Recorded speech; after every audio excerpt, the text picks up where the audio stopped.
बात होगी आज की टॉप 10 खबरों की, जिस पर हमारी दिन भर नजर रहेगी।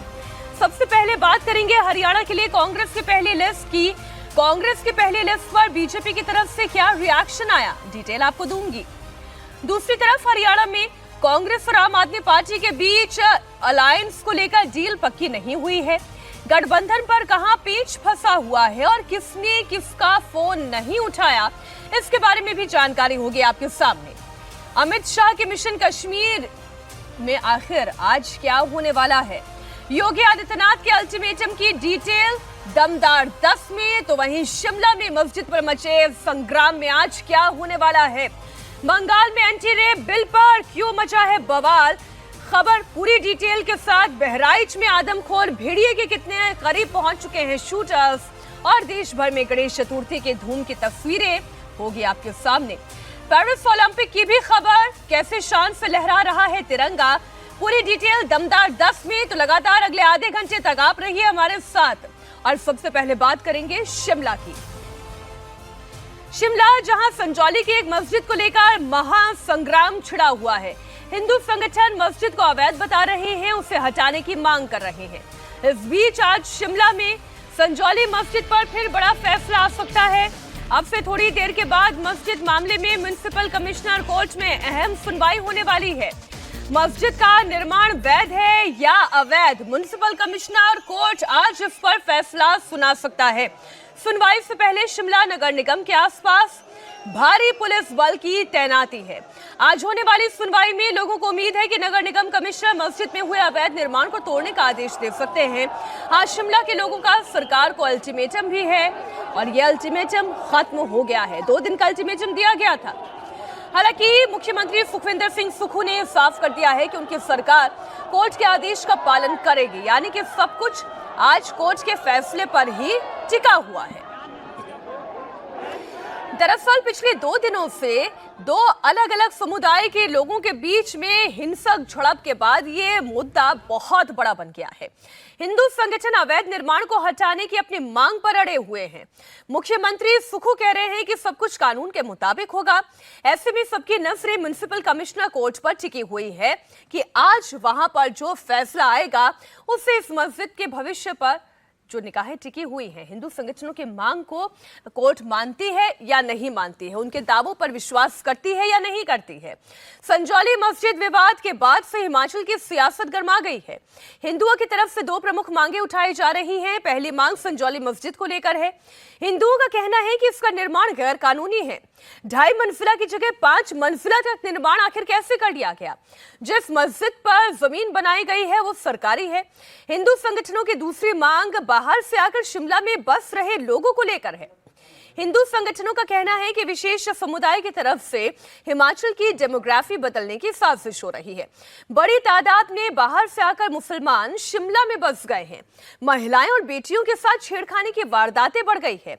हिंदू संगठन बाहर से आए हुए लोगों के वेरिफिकेशन की इसलिए मांग भी कर रही है।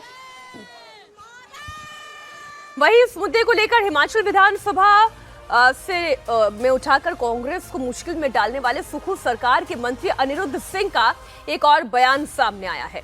अनिरुद्ध सिंह के मुताबिक म्युनिसिपल कॉर्पोरेशन भी ये बात मानता है कि मस्जिद का निर्माण अवैध तरीके से हुआ, जिसे हटाया जाना चाहिए। सुक्खू सरकार के मंत्री ने यह भी कहा है कि शिमला में जो लोग बाहर से आए हैं उनका वेरिफिकेशन कराया जाना चाहिए।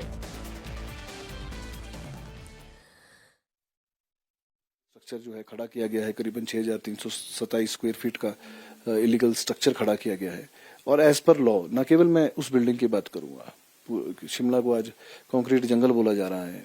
जो टूरिस्ट आते हैं बोलते हैं तो सिर्फ कंक्रीट जंगल है, तो इसकी ये छवि बदलने की जरूरत है।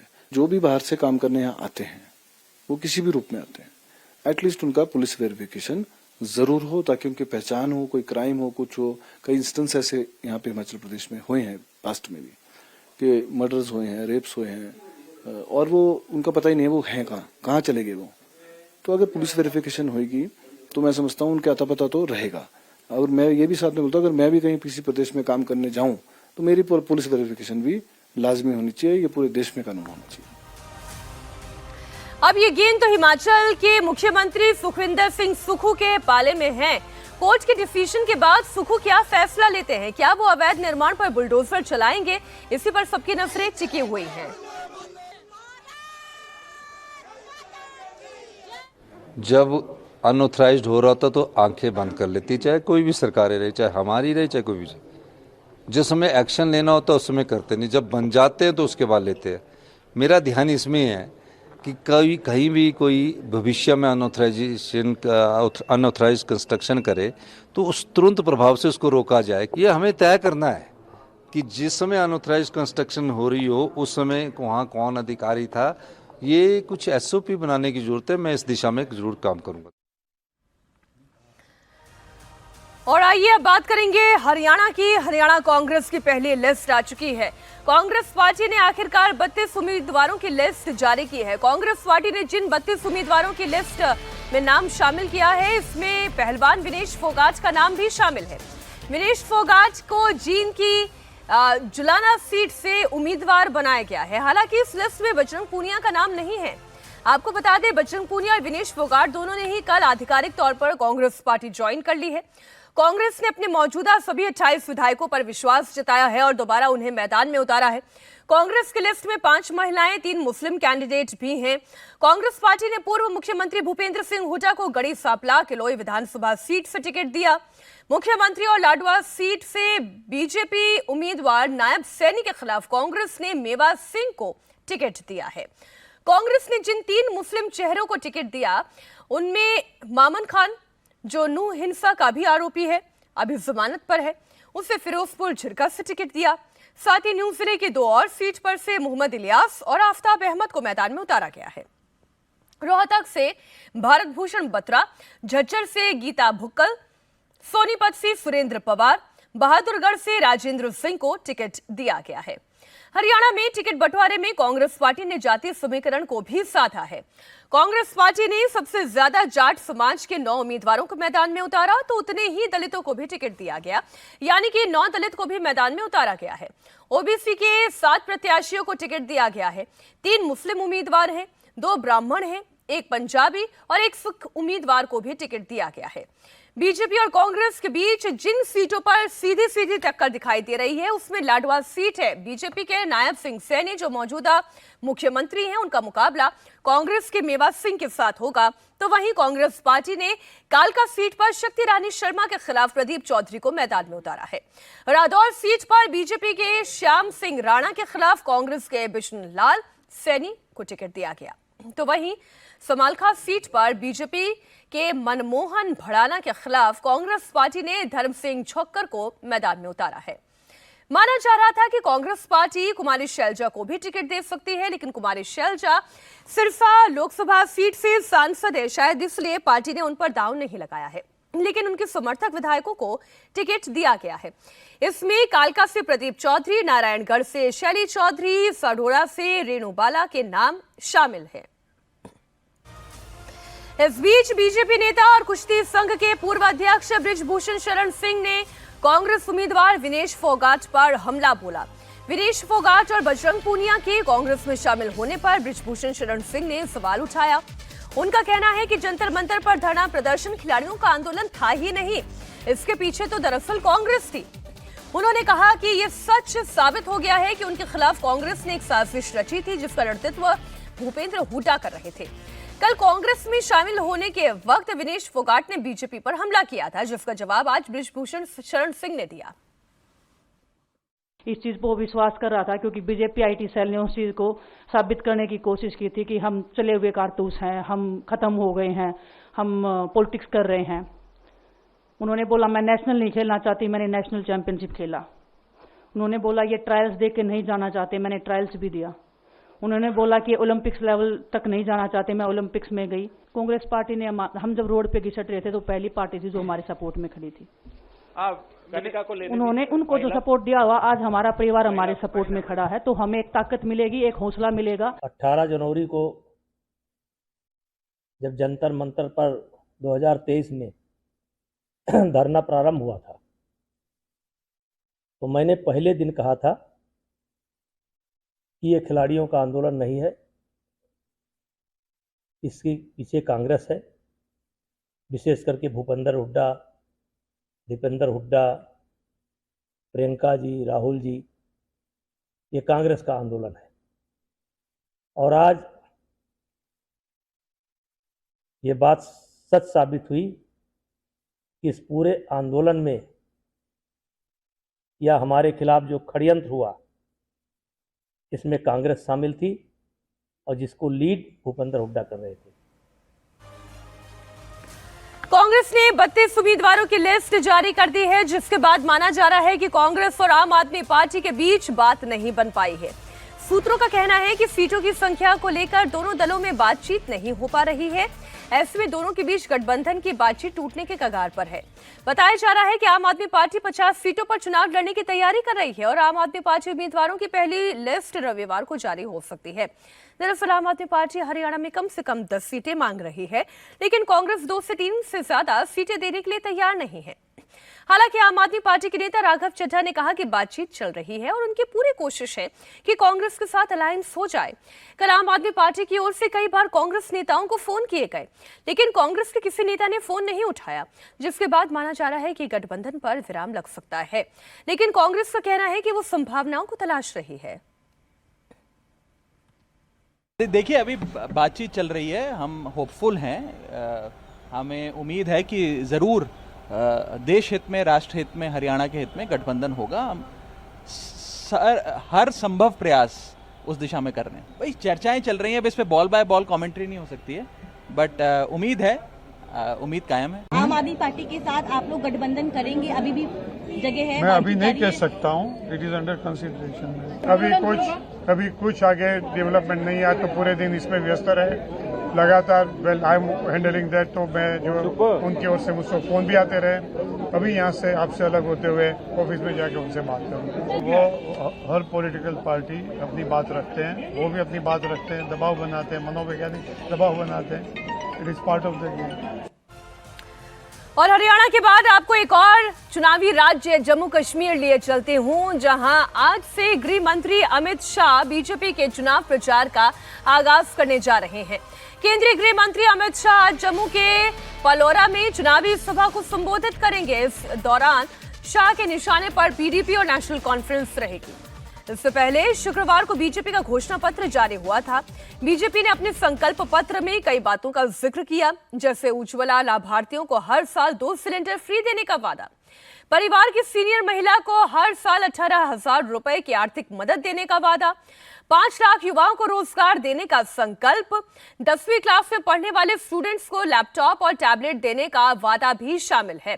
पहलगाम और गुलमर्ग को मॉडर्न सिटी बनाने का वादा, साथ ही 100 से ज्यादा खंडहर मंदिरों के जीर्णोद्धार की बात कही गई है।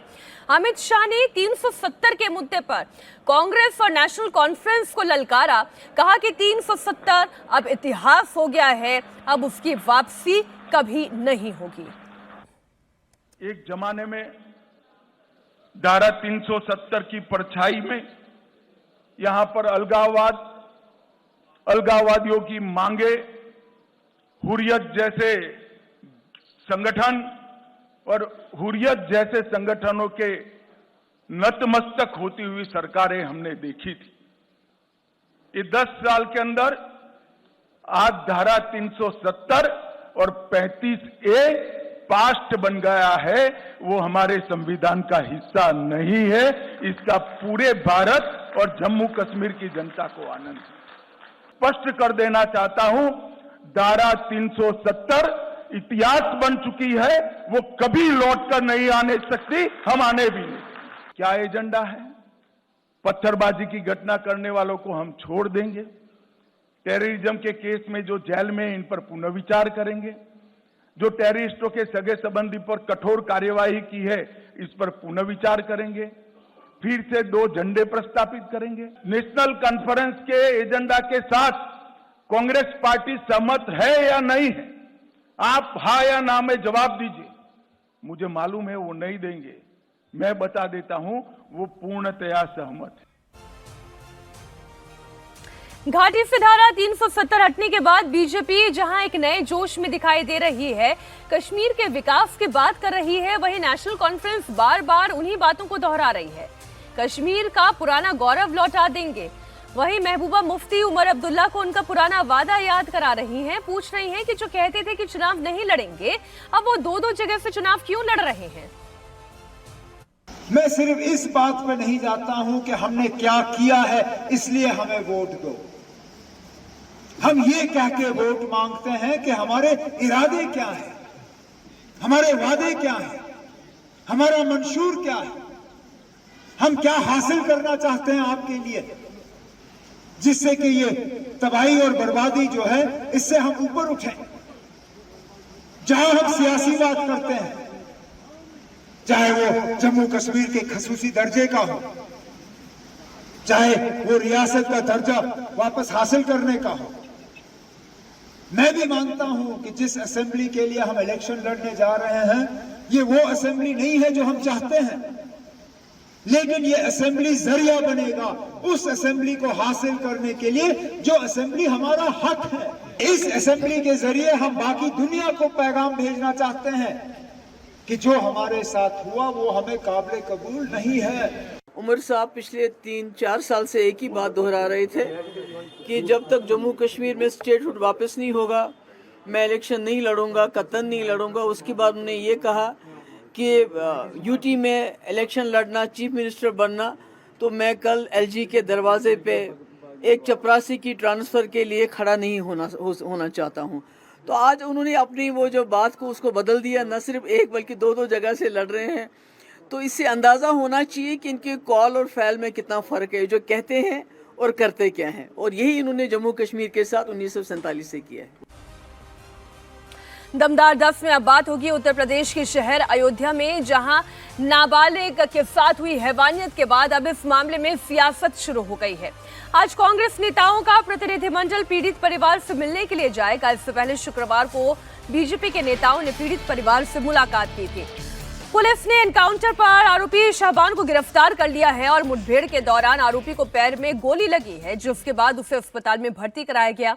बताया जा रहा है कि 20 दिन पहले दलित नाबालिग से रेप करने के बाद आरोपी पीड़िता के परिवार को धमकाते रहे थे। 2 सितंबर को मुख्य आरोपी फिर पीड़िता के घर पहुंचा, उसे जान से मारने की धमकी दी। छेड़खानी की हाथ पकड़ने को जबरदस्ती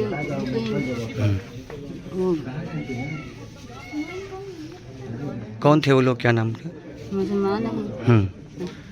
हाँ, कहीं हमारे साथ चलने थे, माता की मार डाला, गोली चला दी। कल उनको पुलिस ने मुठभेड़ में पैर में गोली मारी है। हाँ। तो क्या चाहती हैं, कार्रवाई क्या है इस पे? हमारे घर जान के गिर जाओ।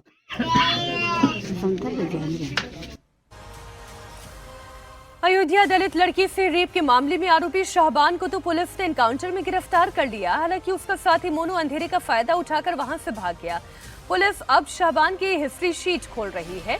जांच में पता चला है कि उस पर पॉक्सो एक्ट के तहत केस दर्ज है। शाहबान की गिरफ्तारी के बाद रेवेन्यू डिपार्टमेंट भी एक्टिव हो गया है। रेवेन्यू डिपार्टमेंट के अधिकारी शुक्रवार को शाहबान के रायपट्टी गांव के घर पहुंचे, जमीनों के नापजोख की पैमाइश की। अफसरों ने कहा कि अगर शाहबान ने सरकारी जमीन पर अवैध कब्जा किया होगा तो बुलडोजर भी चलाया जाएगा।